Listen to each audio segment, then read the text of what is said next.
ഇന്നിപ്പോൾ ഇവിടെ രാവിലെ 7 മണിയായിട്ടുണ്ട് കേട്ടോ. അപ്പോൾ ഇന്ന് ഞാൻ വിചാരിച്ചു സ്പെഷ്യലായിട്ടുള്ള ഒരു ചിക്കൻ കറി ഉണ്ടാക്കാമെന്ന് വിചാരിച്ചു. ശരിക്കും എനിക്ക് ഇന്നലെ ചിക്കൻ കറി വെക്കാനുള്ള പ്ലാനെല്ലാം ഉണ്ടായിരുന്നിട്ടുണ്ടായിരുന്നു. നേരെ വെളുത്തപ്പോൾ എനിക്ക് തോന്നി സവോളയൊന്നും ചേർക്കാത്ത ഒരു ചിക്കൻ കറി ഉണ്ടാക്കാമെന്ന്. അപ്പോൾ ഞാൻ രാവിലെ കടയിൽ പോയിക്കൊണ്ടിരിക്കുകയാണ്. ഇപ്പോൾ നമ്മൾ കടയിലെത്തി. കടയിൽ വലിയ തിരക്കൊന്നുമില്ല, കട തുറന്നിട്ടുള്ളൂ, പാർക്കിങ്ങിലോട്ടൊന്നും ഫുള്ളായിട്ടില്ല. പുറത്താന്ന് വെച്ചിട്ടുണ്ടെങ്കിൽ അത്യാവശ്യം നല്ല തണുപ്പുണ്ട്. നല്ല തണുപ്പുണ്ടെന്ന് വെച്ചിട്ടുണ്ടെങ്കിൽ പുറത്ത് കുറച്ച് വെള്ളം അങ്ങനെ വീണിട്ടുണ്ടെന്ന് വെച്ചിട്ടുണ്ടെങ്കിൽ ആ പൈസ ആവും, അത്രയ്ക്ക് തണുപ്പാണ് പുറത്ത്. അപ്പോൾ അങ്ങനെ ഞാൻ കടയിൽ വന്നു.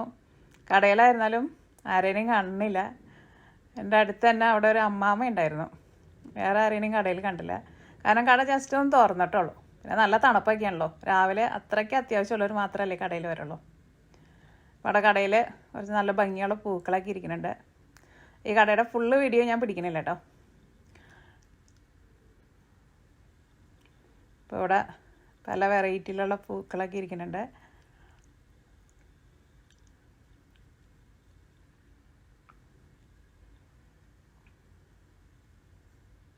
പിന്നെ ഇവിടെ കുറേ ഫ്രൂട്ട്സ്, നമ്മുടെ നാട്ടിലെ കപ്പ ഇരിക്കുന്നുണ്ട്, ഏത്തപ്പഴം ഇരിക്കുന്നുണ്ട്, പപ്പായ ഇരിക്കുന്നുണ്ട്. ഇവിടെ വേറെ ടൈപ്പ് പുളി ഇരിക്കുന്നുണ്ട്. ആ പുളി നമ്മുടെ നാട്ടിൽ എന്തെല്ലാം മീൻ കറിയിലൊക്കെ ഇട്ട് വയ്ക്കാറുണ്ട്. പിന്നെ മത്തങ്ങ, അങ്ങനെ കുറേ സാധനങ്ങളൊക്കെ ഇരിക്കുന്നുണ്ട്. പക്ഷെ ഞാൻ അവിടെ നിന്ന് വേഗം ഒന്ന് പോന്നു. അപ്പോൾ ഞാൻ ചിക്കൻ നോക്കിയിട്ടാണ് എൻ്റെ പോക്ക്. അപ്പോൾ ചിക്കൻ്റെ സെക്ഷനിലാണ് ഇപ്പോൾ വന്നിരിക്കുന്നത്. അപ്പോൾ അതായിരിക്കണം ചിക്കൻ. അപ്പോൾ ഇവിടെ നിന്ന് ഞാനൊരു ചിക്കനെ വാങ്ങിച്ചിട്ട് പെട്ടെന്ന് ഓടി. പിന്നെ എനിക്ക് വാനില എസൻസും വേണമായിരുന്നു, അതും വാങ്ങിച്ചു. അങ്ങനെ കടയിൽ നിന്ന് പുറത്ത് പോന്നു. ഇനി നമ്മുടെ സവാള ഇല്ലാത്ത ചിക്കൻ കറി റെഡിയാക്കാൻ വേണ്ടിയിട്ട് പോകാം കേട്ടോ. അപ്പോൾ ഫസ്റ്റ് ഇൻഗ്രീഡിയൻസ് പറയുന്നില്ല, പെട്ടെന്ന് വീഡിയോ തീർത്തരാം. എല്ലാവരുടെയും കംപ്ലൈൻ്റാണ് ഇൻഗ്രീഡിയൻസ് പറഞ്ഞിട്ട് കുറേ സമയങ്ങളെന്ന്. അപ്പോൾ നമ്മുടെ ചിക്കൻ കറി ഉണ്ടാക്കാനുള്ള പാൻ നന്നായിട്ട് ചൂടായിട്ടുണ്ട്. ഇതിലേക്ക് ആവശ്യത്തിന് വെളിച്ചെണ്ണ ചേർക്കാം. ഇത് വെളിച്ചെണ്ണ കേട്ടോ, ഇവിടെ നല്ല തണുപ്പാണ്. അപ്പോൾ തണുപ്പായതുകൊണ്ടാണ് വെളിച്ചെണ്ണ ഇങ്ങനെ കട്ട പിടിച്ചിട്ടിരിക്കുന്നത്. വെളിച്ചെണ്ണ കുറച്ച് കൂടുതലാണ്, ഞാനിത് മാറ്റുന്നുണ്ട്. കട്ട പോലെ കൊണ്ട് ഇടുമ്പോൾ അറിയില്ല. നമ്മുടെ വെളിച്ചെണ്ണ നന്നായിട്ട് ചൂടായിട്ടുണ്ട്. ഇതിലേക്ക് 1 ടീസ്പൂൺ കടുക് ചേർക്കാം. ഇനി കടുക് ഒന്ന് പൊട്ടട്ടെ. കടുക് പൊട്ടിയില്ല എന്ന് വെച്ചിട്ടുണ്ടെങ്കിൽ കടുക് കടിക്കുമ്പോൾ ഒരു കൈപ്രസ് ഉണ്ടാവും കേട്ടോ. അപ്പോൾ നമ്മുടെ കടുക് പൊട്ടിയിട്ടുണ്ട്. ഇനി ഇതിലേക്ക് നമ്മുടെ സവോള ചേർക്കാം. ഇത് സവോള എന്ന് വിചാരിച്ചിട്ട് അങ്ങോട്ട് ചേർക്കാം. ഇത് ക്യാബേജ് കേട്ടോ.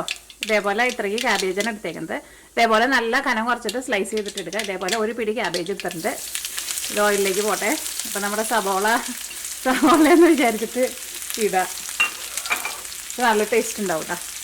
പിന്നെ ഞാനിവിടെ തീ കുറച്ച് വയ്ക്കട്ടെ. ഒരു 10 വലിയ വെളുത്തുള്ളി, പിന്നെ ഒരു വലിയ കഷ്ണം ഇഞ്ചിയും പച്ചമുളകും. ഇഞ്ചിയും വെളുത്തുള്ളിയും ചതച്ചെടുത്തിട്ടുണ്ട്. വെളുത്തുള്ളി ഇഞ്ചിയും കുറച്ച് കൂടുതൽ ചേർക്കാം. ഇതിലേക്ക് കറിവേപ്പിലയും ചേർക്കാം.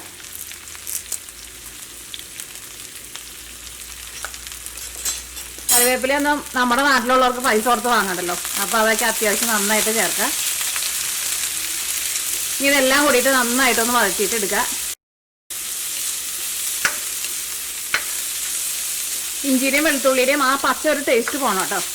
ഇത് നന്നായിട്ട് മൊരിഞ്ഞ് ഒരു ഗോൾഡൻ കളറാവാൻ വേണ്ടിയിട്ട് നിൽക്കണ്ട. പിന്നെ നമുക്ക് നമ്മുടെ ക്യാബേജും മൊരിഞ്ഞും കിട്ടില്ല, മൊരിയണ്ട, വഴറ്റിയിട്ട് എടുക്കാം നമുക്ക്. അപ്പോൾ ഇവിടെ ഞങ്ങൾക്ക് കിട്ടുന്ന ക്യാബേജിൽ വെള്ളം തീരെ ഉണ്ടാവില്ല കേട്ടോ. ഇത് നമ്മുടെ നാട്ടിൽ കിട്ടുന്ന ക്യാബേജിൽ അത്യാവശ്യം നന്നായിട്ട് വെള്ളം ഉണ്ടാവും. അപ്പോൾ ഈ ക്യാബേജിൻ്റെ ഓരോ ഇതളെടുക്കുമ്പോഴും അവിടെ ഇങ്ങനെ സെൻറ്ററിലായിട്ട് ഇങ്ങനെ കട്ടി കൂടി നിൽക്കുന്ന ഭാഗം ഉണ്ടാവുമല്ലോ, അതങ്ങോട്ട് കളഞ്ഞിട്ട് കട്ട് ചെയ്താൽ മതി കേട്ടോ. ഞാൻ ഈ പ്രാവശ്യം നാട്ടിൽ എൻ്റെ ചേച്ചിയുടെ വിളിച്ചിട്ടുണ്ടെങ്കിൽ ഇപ്പോൾ ചേച്ചി ക്യാബേജ് ഇരുന്ന് കട്ട് ചെയ്യുന്നത് അങ്ങനെയായിരുന്നു. അപ്പോൾ ഞാൻ ചോദിച്ചപ്പോൾ പറയായിരുന്നു ആ കട്ടിയുള്ള ഭാഗത്ത് നല്ല വെള്ളം ഉണ്ടാവും. അപ്പോൾ അതാണ് കട്ട് ചെയ്ത് മാറ്റിയിട്ടുണ്ടെന്ന് വെച്ചിട്ടുണ്ടെങ്കിൽ നമ്മളിപ്പോൾ ക്യാബേജ് തോരനൊക്കെ ഉണ്ടാക്കുമ്പോഴായിരുന്നാലും നന്നായിട്ട് കുഴഞ്ഞു പോകാണ്ട് കിട്ടും നമുക്ക്. ഇതെല്ലാവരും നന്നായിട്ട് വഴന്നിട്ടുണ്ട്. ഇഞ്ചിയും വെളുത്തുള്ളിയുടെയൊക്കെ നല്ലൊരു മണം വരുന്നുണ്ട്. ഇനി ഇതിലേക്ക് നമ്മുടെ മസാലപ്പൊടികളൊക്കെ ചേർക്കാം.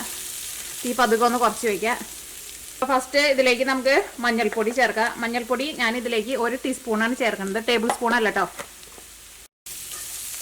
ഞാൻ സാധാരണ കറികളൊക്കെ ഉണ്ടാക്കുമ്പോൾ മഞ്ഞൾപ്പൊടി അത്യാവശ്യം നന്നായിട്ട് ചേർക്കും. ഇത് മഞ്ഞൾപ്പൊടി ഇതേപോലെ ഫസ്റ്റ് നന്നായിട്ട് മുരിച്ചിട്ട് എടുക്കും. അപ്പോൾ മഞ്ഞൾപ്പൊടി നമ്മൾ കൂടുതൽ ചേർത്താൽ നമ്മുടെ കറിക്ക് മഞ്ഞളിൻ്റെ ആ പച്ച ഒരു ടേസ്റ്റ് ഉണ്ടല്ലോ, ഒരു പച്ച കുത്തുണ്ടല്ലോ, അതുണ്ടാവില്ല.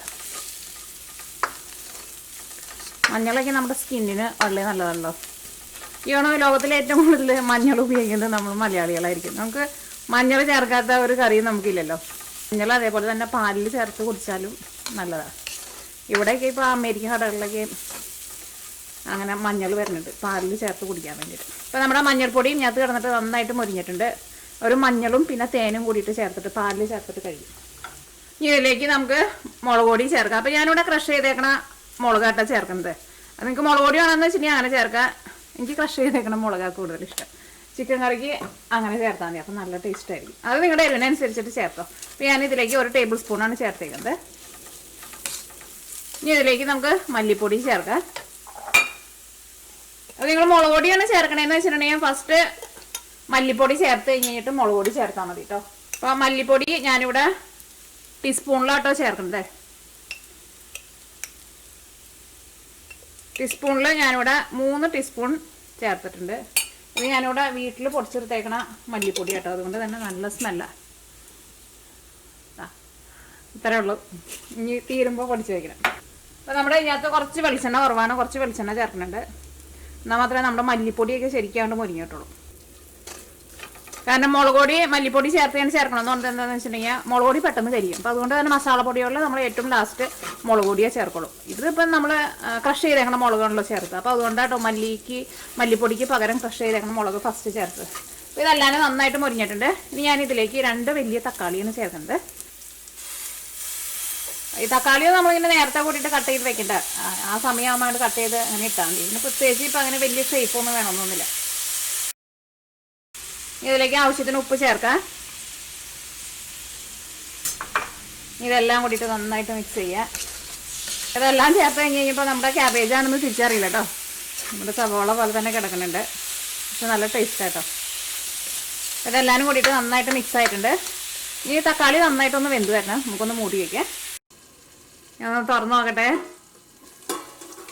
ഇതേപോലെ നമ്മൾ വലിയ മൂടിയൊക്കെ വെച്ചിട്ട് പാത്രങ്ങൾ മൂടുമ്പോൾ ഇത് തുറക്കുമ്പോൾ നേരിട്ട് മുകളിലേക്ക് പൊന്തിക്കരുത് കേട്ടോ. നിങ്ങൾക്ക് എല്ലാവർക്കും അറിയായിരിക്കും. പെട്ടെന്ന് നേരിട്ട് മുകളിലേക്ക് പൊന്തിച്ചിട്ടുണ്ടെന്ന് വെച്ചിട്ടുണ്ടെങ്കിൽ കൈമയ്ക്ക് നന്നായിട്ട് ആവിയായിരിക്കും. ഇതേപോലെ ഒന്ന് വലിച്ച് കൊണ്ടുവന്നിട്ടാണ് തുറക്കാൻ വേണ്ടിയിട്ട്. കാരണം എൻ്റെ കൈമ പലവട്ടം ആവിയടിച്ചിട്ടുണ്ട്.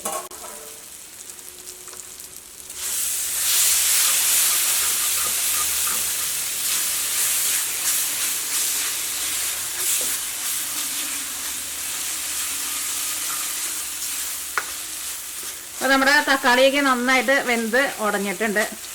ഇനി ഇതിലേക്ക് നമ്മൾ ചിക്കൻ ചേർക്കാൻ വേണ്ടിയിട്ട് പോവാണ്. അപ്പോൾ ഞാൻ ഇവിടെ 1 കിലോ ചിക്കനാണ് എടുത്തേക്കുന്നത്. ചിക്കൻ്റെ പീസുകൾ കുറച്ച് ചെറിയ പീസായിട്ട് കട്ട് ചെയ്തിട്ട് എടുത്തിട്ടുണ്ട്. അപ്പോൾ ഇനി നമ്മുടെ ചിക്കൻ ചേർക്കാം.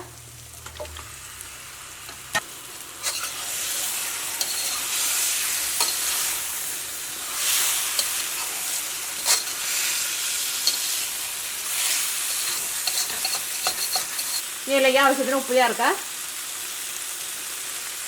ഇതിലേക്ക് നമുക്ക് ഗരം മസാല ചേർക്കാം. അപ്പോൾ ഞാൻ ലാസ്റ്റ് വീക്ക് ചിക്കൻ വേവിച്ചിട്ട് വറുത്തിട്ട് ചിക്കൻ റോസ്റ്റ് ചെയ്യുന്ന ഒരു വീഡിയോ അപ്ലോഡ് ചെയ്തിട്ടുണ്ടായിരുന്നില്ലേ. അതിനകത്ത് ഞാൻ ഫ്രഷ് ആയിട്ട് ഗരം മസാല ഉണ്ടാക്കണില്ലേ, ആ ഗരം മസാല ചേർത്താലും മതി കേട്ടോ. നല്ല ടേസ്റ്റുള്ള ഗരം മസാലേന്. അല്ലെങ്കിൽ അപ്പോൾ നിങ്ങളുടെ അടുത്ത് ഇല്ലാന്ന് വെച്ചാൽ നിങ്ങൾ സാധാരണ ചിക്കൻ കറിയിൽ ചേർക്കണം ഗരം മസാല ചേർക്കാം. ഈ ഗരം മസാല ചേർക്കാണ്. ഗരം മസാല നിങ്ങൾ ഫസ്റ്റ് കുറച്ച് ചേർക്കുക. അത് കഴിഞ്ഞ് കഴിഞ്ഞിട്ട് പിന്നെ ടേസ്റ്റ് നോക്കി കഴിഞ്ഞിട്ട് നിങ്ങൾക്ക് വേണമെന്ന് വെച്ചിട്ടുണ്ടെങ്കിൽ നിങ്ങളുടെ ടേസ്റ്റിനനുസരിച്ചിട്ട് ഗരം മസാല ചേർത്ത് കൊടുത്തോട്ടോ. കാരണം ഗരം മസാല ചേർക്കണേന് അങ്ങനെ കറക്റ്റായിട്ടൊരു അളവില്ല. ഗരം മസാല കറിയുടെ ഏറ്റവും ലാസ്റ്റ് ചേർത്താലും ഒരു കുഴപ്പമില്ല. ഗരം മസാലയ്ക്ക് ഞാൻ ഒരു പച്ച ടേസ്റ്റൊന്നുമില്ല. അപ്പോൾ അതുകൊണ്ട് തന്നെ അതിൻ്റെ കറക്റ്റ് അളവ് ഞാൻ പറയുന്നില്ല. അതിൻ്റെ കുഴപ്പമില്ല, അതുകൊണ്ടാട്ടോ പറയാത്തത്. ഇതെല്ലാം ഇതിനകത്ത് നന്നായിട്ട് മിക്സ് ആയിട്ടുണ്ട്. ഇനി ഇതിലേക്ക് നിങ്ങൾ വെള്ളമൊന്നും ചേർക്കരുത് കേട്ടോ. ചിക്കൻ ചൂടായി കഴിഞ്ഞ് കഴിയുമ്പോൾ ചിക്കൻ്റെ ഉള്ളിൽ നിന്ന് അത്യാവശ്യം നന്നായിട്ട് ജ്യൂസൊക്കെ വരുമല്ലോ. അപ്പോൾ ചിക്കൻ നന്നായിട്ട് ചൂടാവണ വരെ നമ്മൾ തീ ഒരുപാട് കൂട്ടി വയ്ക്കരുത്. അപ്പോൾ ഒരു മീഡിയം ഫ്ലെയിമിൽ വെച്ചിട്ട് മൂടി വയ്ക്കുക. ഇടയ്ക്ക് ഒന്ന് ഇളക്കിയിട്ട് കൊടുക്കാം. ഇനി നമ്മുടെ കറി ഒന്ന് ഇളക്കി കൊടുക്കാം. ഇപ്പോൾ ചിക്കൻ നന്നായിട്ട് ചൂടായിട്ട് ചിക്കൻ്റെ ഉള്ളിൽ നിന്നൊക്കെ അത്യാവശ്യം നന്നായിട്ട് വെള്ളം വന്നിട്ടുണ്ട്. ഇങ്ങനെ നന്നായിട്ട് വെള്ളം വന്നു കഴിഞ്ഞ് കഴിയുമ്പോൾ പിന്നെ നമുക്ക് തീ കൂട്ടി വയ്ക്കാം കേട്ടോ.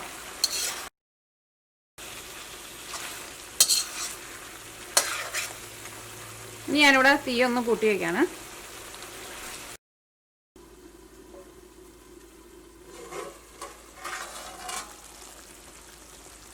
നല്ല മണമൊക്കെ വരണുണ്ട് കേട്ടോ. അപ്പോൾ നമ്മുടെ ചിക്കൻ ഒരു പകുതി വേവായിട്ടുണ്ട്. കറിക്കൊക്കെ ആയിരുന്നാലും നല്ല കൊഴുപ്പൊക്കെ ഉണ്ട് കേട്ടോ. ഇനി ഞാൻ കറിയുടെ ടേസ്റ്റ് നോട്ടെ. അപ്പോൾ നമ്മുടെ ചിക്കൻ ഒരു 3/4 ഭാഗം വേവായിട്ടുണ്ട്. നമ്മുടെ കറിക്കൊക്കെ ആയിരുന്നാലും നല്ല കൊഴുപ്പൊക്കെ ഉണ്ട് കേട്ടോ. ഇനി ഞാൻ കറിയുടെ ടേസ്റ്റ് നോട്ടെ.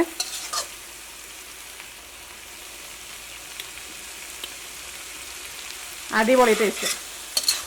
ഒരു ക്യാബേജിൻ്റെ ഒരു ടേസ്റ്റൊന്നും അതിലേക്ക് വന്നിട്ടില്ല കേട്ടോ. നിങ്ങൾ ഉണ്ടാക്കി നോക്കാം, അപ്പോൾ നിങ്ങൾക്ക് അറിയാൻ വേണ്ടിയിട്ട് പറ്റും. നല്ല ടേസ്റ്റ് ഉണ്ട്. എൻ്റെ ഗ്രേവിക്കൊക്കെ ആയിരുന്നാലും നല്ല തിക്നെസ്സും ഉണ്ട്. കറി കാണാൻ തന്നെ നല്ല ഭംഗിയില്ലേ. ഇനി ഞാൻ ഈ കറിയിലേക്ക് പെരിഞ്ചീരകം ഞാനിവിടെ വറുത്ത് പൊടിച്ച് വെച്ചിട്ടുണ്ട്, അതും കൂടിയിട്ട് ചേർക്കാം. പെരിഞ്ചീരകം എന്ന് വെച്ചിട്ടുണ്ടെങ്കിൽ വലിയ ടൈപ്പ് ജീരകം. അത് ജസ്റ്റ് ഒന്ന് ചൂടാക്കിയിട്ട് ഒന്ന് പൊടിച്ചിട്ടിടുക. എന്നിട്ട് അത് നമുക്ക് അതൊരു 1/2 ടീസ്പൂൺ ചേർക്കാം. അപ്പം ഞാൻ ഫസ്റ്റ് ഗരം മസാല കുറച്ചല്ല ചേർത്തോളൂ. ഗരം മസാല കുറച്ച് ചേർത്താൽ മതി നമുക്ക്, കാരണം നമ്മൾ പെരിഞ്ചീരകവും കൂടിയിട്ട് ചേർക്കുമല്ലോ. അപ്പോൾ അതനുസരിച്ചിട്ട് നിങ്ങൾ അഡ്ജസ്റ്റ് ചെയ്തിട്ട് ചേർക്കാം.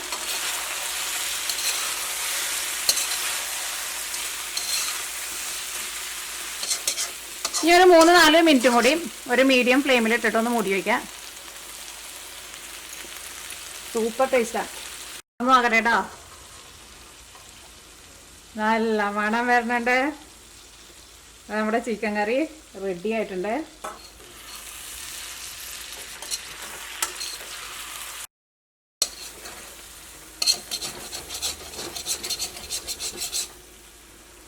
നമ്മുടെ ചിക്കൻ കറി റെഡി ആയിട്ടുണ്ട്. നമ്മുടെ സവോള ചേർക്കാണ്ടുള്ള നമ്മുടെ ചിക്കൻ കറി നല്ല കൊഴുപ്പൊക്കെ ഉണ്ട്. കഴിക്കാൻ വേണ്ടിയിട്ട് നല്ല ടേസ്റ്റ് ആട്ടോ. നിങ്ങൾ ട്രൈ ചെയ്ത് നോക്കിയിട്ട് ഫീഡ്ബാക്ക് പറയാം. ഇനി തീ ഓഫ് ചെയ്തേ. ഇതിങ്ങനെ നല്ല ചൂടോട് കൂടിയിട്ടാണ് കഴിക്കണം. കറിയുടെ കളർ തന്നെ കാണാൻ വേണ്ടിയിട്ട് നല്ല ഭംഗിയാണ്. കണ്ടിട്ടുണ്ടെങ്കിൽ നമുക്ക് അപ്പം കഴിക്കാൻ വേണ്ടിയിട്ട് തോന്നും. അപ്പോൾ ഇനി ഇതൊരു സർവിങ് പ്ലേറ്റിലേക്ക് പകർത്താൻ വേണ്ടിയിട്ട് പോകണം. അപ്പോൾ നിങ്ങൾ ട്രൈ ചെയ്ത് നോക്കിയിട്ട് ഫീഡ്ബാക്ക് പറയാൻ വേണ്ടിയിട്ട് മറക്കരുത്. അപ്പോൾ ഇനി നമുക്ക് നാളെ വേറൊരു പുതിയ റെസിപ്പി ആയിട്ട് വരാം.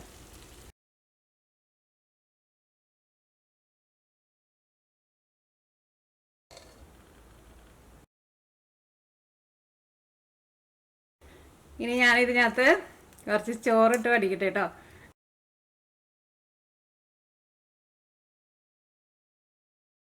ഞാൻ കഴിച്ചു നോട്ടെ കേട്ടോ.